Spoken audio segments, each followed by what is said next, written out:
From advertising to software as a service to data. Across all of our programs and clients, we've seen a 55 to 65% open rate. Getting brands authentically integrated into content performs better than TV advertising. Typical lifespan of an article is about 24 to 36 hours. If we're reaching out to the right person with the right message and a clear call to action, then it's just a matter of timing. Welcome to the MarTech Podcast, a Ben J. Schaap LLC production. In this podcast, you'll hear the stories of world-class marketers that use technology to drive business results and achieve career success. We'll unearth the real-world experiences of some of the brightest minds in the marketing and technology space so you can learn the tools, tips, and tricks they've learned along the way. Now here's the host of the MarTech Podcast, Benjamin Shapiro. Welcome back to AI Week on the MarTech Podcast. Yesterday, we continued our week-long deep dive into a subject that is both the present and future of marketing, machine learning and artificial intelligence. Each day this week, we're going to publish an episode related to a different topic on how AI is changing the landscape of marketing. Joining us for AI Week is Dan Faggella, who is the CEO of Emerj, formerly Tech Emergence. Emerj is a content network and research firm that owns the largest audience of AI-focused businesses with a goal of connecting business leaders to the AI solutions and services they need to stay ahead of their competition. Prior to founding Emerj, Dan founded and sold multiple businesses, including The Skill of Science, which is an e-commerce and e-learning company in the self-protection and self-defense industry that had a 7-figure exit. So we're very excited to have him here. And yesterday, Dan walked us through how to find the low-hanging fruit related to integrating AI into your marketing efforts. And today, we're going to discuss the technology trends that marketers need to be aware of or cautious of related to integrating AI into their marketing efforts. Here's the fourth installment of our interview with Dan Faggella from Emerj.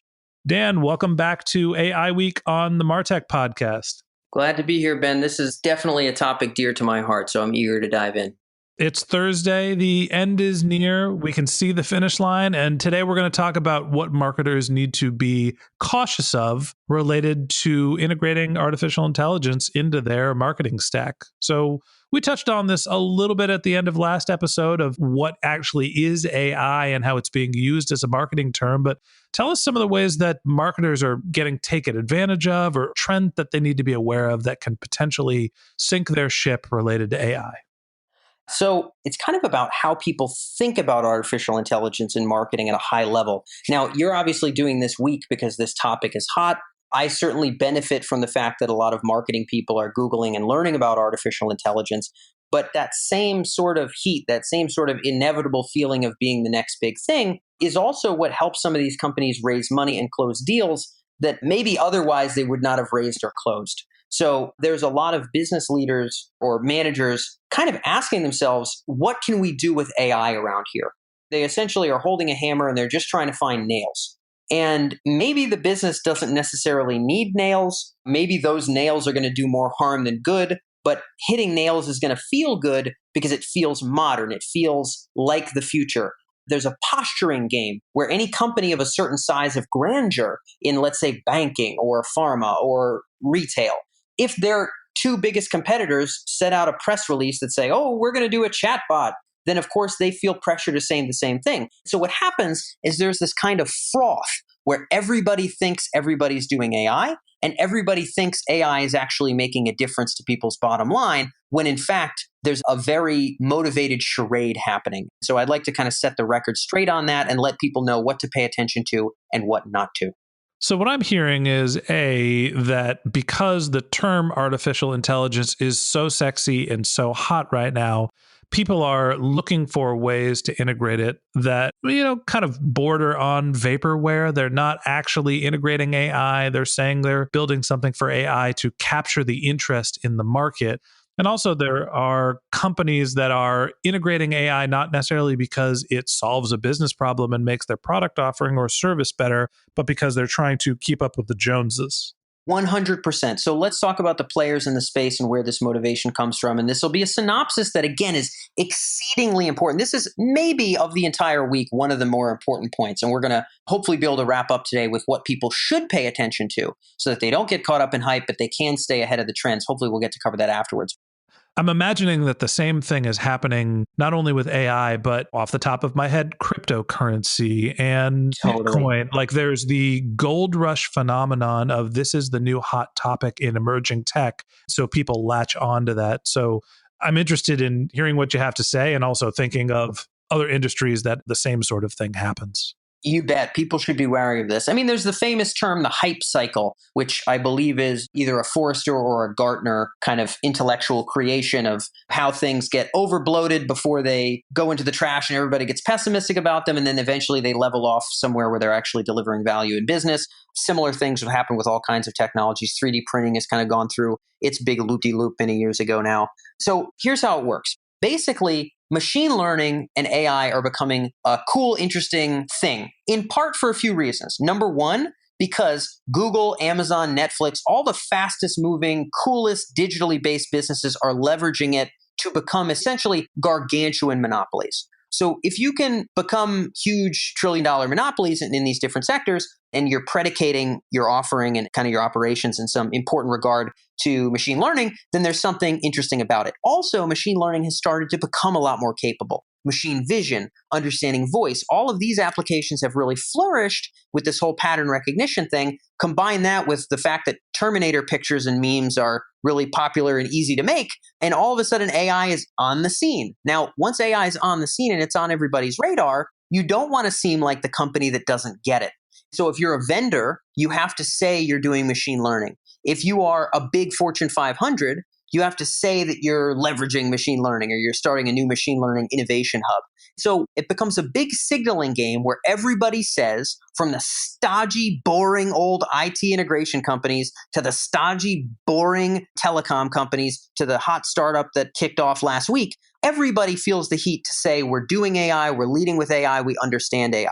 Now, that makes it so that business leaders think that surely AI is that important, and surely all of these people are actually getting something out of it, when in fact, AI writ large is at a piloting phase. AI is tinkering, tweaking, adjusting, piloting its way into finding business value, into essentially delivering an ROI.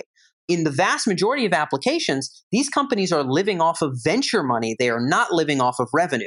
When we can say machine learning has really made its way into marketing is when the bulk of the companies predicated on machine learning and marketing are making most of their money by charging customers for it, not by getting it from VCs who want them to be the next big thing. I'm not saying it's not going to be a big thing, but I'm saying we need to be very cautious about thinking AI first. We should think business goals first. And if AI helps us get there, so be it. Let's use it. Otherwise, don't think about AI if it's not a straight line to what we need to do to win in our industry and our sector for our market share. So what I'm hearing is that when you're hearing AI in a sales pitch and it is not a business that requires an incredible amount of data that is very sophisticated, likely e-commerce, social media, some of the industries that we talk about, it's likely a buzzword. Yes, you are hearing that correctly. And I will make sure that when we wrap this up, I don't know what's going to be in the show notes, but there's an article that we have called Separating Hype from Reality, 3 Rules of Thumb for AI. And this is essentially helping business people figure out, hey, this thing that somebody is telling me is predicated on AI, is it or not? And as it turns out, with a couple Google searches, if you're looking for the right thing, you can figure out, are you being faked or are you likely dealing with a company that's actually leveraging artificial intelligence? Okay, I'll be happy to include it in our show notes for this episode. Can you give us a preview?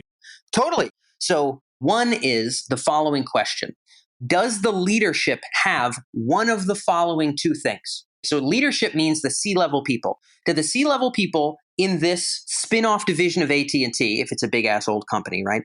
Or does the leadership team of this fresh new company in Boston and San Francisco and New York, whatever, does the C-level leadership of this company have one of 2 things? A robust academic background in artificial intelligence. What this means, Ben, is a master's or PhD level experience in either computer science with some kind of a sub-focus that we can see around AI, or just overtly getting a damn degree in artificial intelligence. Now, B is robust business experience in artificial intelligence. So I'll give you another example. If you come out of Carnegie Mellon and you just did a PhD on computer vision, you are among the smartest humans on the breathing, streaming face of the earth when it comes to training machines to understand pictures. There's essentially zero doubts about that. Carnegie Mellon is a reasonably reputable institution. Mm-hmm. Here's another reputable way to garner clout and garner experience that could actually translate to success in the real world, and that is experience in business. So let's say you got a bachelor's degree from Boston University in computer science or in marketing or in something. You're not necessarily schmancy pants Ivy League guy, but you go work at Amazon, and as it turns out, you work on their recommendation system for 4 years. Well, when you work on Amazon's recommendation system for 4 years and you get trained to do tech there, when you get trained to work with the teams there, you are getting what is equivalent to a very important kind of schooling in how to translate AI, not only how to do the science, but how to translate it into products. So here's a quick sidebar.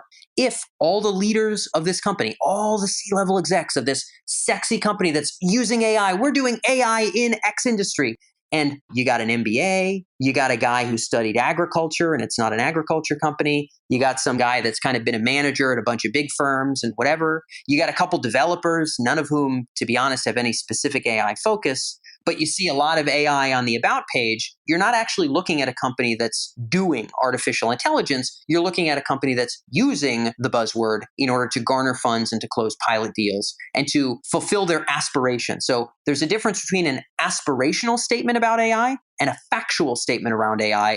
70-something% of the statements that we see are going to be more on the aspirational side.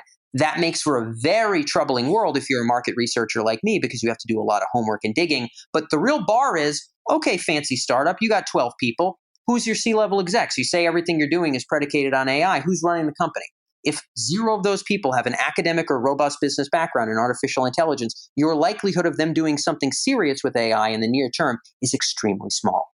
Couple things to follow up on. First off, you mentioned if you're a graduate of Boston University or another fancy pants school, as a proud graduate with a marketing degree, as a proud terrier, I just want to say that our pants are as fancy as anybody else's. And the second part is that it does make sense that if you're trying to evaluate a vendor who's saying that they're using AI, asking who has the right experience, understanding who has the capabilities in terms of the business operating experience in AI, it is an incredibly complicated field. It is not something that can be just plugged and played like a marketing automation software, for example. So I think that's a very good tip.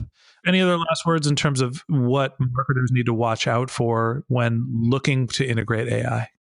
One thing I'll touch on with your marketing comment is, yes, so a marketer's pants are as fancy as a journalist's pants or as fancy as a finance person's pants in your domain, right? So I personally, Ben, did not have a background in computer science, so my pants ain't very fancy over there. I was just making a Boston University joke. Yeah. So it's all good. My undergrad was not necessarily the coolest school in town either. It was just kind of the local university. But regardless, so long as people stay in their lane, that's cool. But if you're like a dude from the stodgy banking world and you're pretending that you're data science extraordinaire, you kind of got to shut up, and vice versa is exactly the same way. So anyway, closing note here, Ben, on leveraging AI, what to watch out for.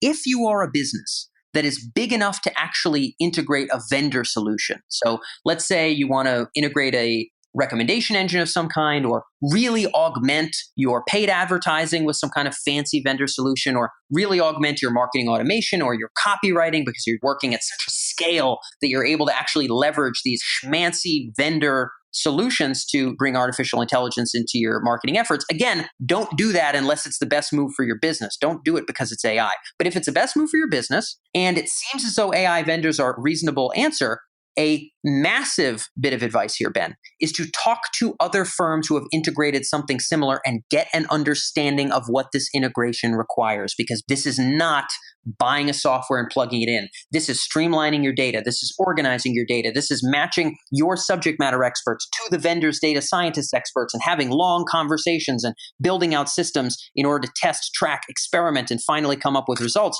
If you're not prepared for what it takes to integrate AI into a business. If you don't know what that precedent looks like, you haven't talked to somebody who's been through it, you're signing yourself up for something that you and your boss are not actually prepared for. It's going to be longer and probably more expensive than you were sold on, and you have to buckle yourself against that risk by understanding the precedents of similar integrations to similar businesses. If you've never done AI before, you're about to do IT procurement in that space, understand that world before you step forward at your own peril. I think that's a great piece of advice. And like I mentioned, all of the industries that are the hot buzzword-centric marketing themes of the day, artificial intelligence, any sort of thing that ends with coin, cryptocurrency, chat bots, all of these things are generally ripe with a lot of vaporware. Those terms get used in ways that are not necessarily true adoptions of those phrases. So when you're picking your vendors, you have to double check and make sure that you're actually getting what you think you are. And that wraps up this episode of the MarTech podcast. Thanks to Dan Faggella from Emerj for joining us. If you'd like to hear more of our conversation with Dan, we're going to publish our last episode of the week tomorrow. So hit the subscribe button in your podcast app and check back with us tomorrow morning when we'll be discussing how AI will impact the future of marketing. If you can't wait until our next episode and you'd like to learn more about Dan, click the link in our show notes to find his bio. If you're a subscriber to the MarTech podcast, thank you for being a member of our community. If you have MarTech questions, if you have comments about the show, if you're interested in being a guest on the MarTech podcast, click the Contact Us link in our show notes, or you could also reach out via LinkedIn or Twitter by searching Ben J. Shap, that's BenJShap, in any of your social networks. If you didn't have time to take notes while you were listening to this podcast, don't worry, we got you covered. We have a summary and a full transcript of this episode on our website, which is martechpod.com. If you haven't subscribed yet and you want a weekly stream of marketing and technology knowledge in your podcast feed, in addition to the rest of AI Week with Dan Faggella from Emerj, we've got a bunch of great episodes lined up for the next few weeks. So hit the subscribe button in your podcast app and we'll be back in your feed tomorrow morning. Okay, that's it for today, but until next time, my advice is to just focus on keeping your customers happy.